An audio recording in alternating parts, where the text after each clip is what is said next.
ఎంతో టేస్టీగా ఉండే చింతపండు పులిహోరను ఒకసారి నేను చెప్పిన విధంగా ట్రై చేసి చూడండి. చాలా చాలా టేస్టీగా వస్తుంది.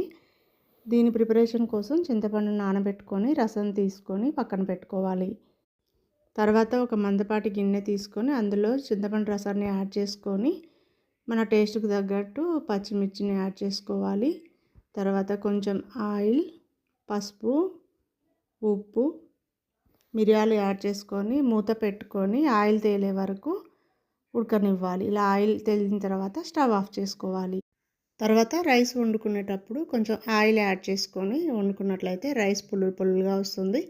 రైస్ని చల్లారబెట్టుకొని పసుపు, ఆయిల్ యాడ్ చేసుకొని మనం ఉడకబెట్టుకున్న చింతపండు రసాన్ని కొద్ది కొద్దిగా టేస్ట్ తగ్గట్టు యాడ్ చేసుకొని కొంచెం సాల్ట్ యాడ్ చేసుకొని పోపు పెట్టుకోవాలి. పోపులో ఆయిల్, ఎండుమిర్చి, ఆవాలు, జీలకర్ర, శనగపప్పు, మినప్పప్పు, పల్లీలు, పచ్చిమిర్చి, కొంచెం సాల్ట్, కరివేపాకు, పసుపు యాడ్ చేసుకొని రైస్కి పట్టించుకోవాలి.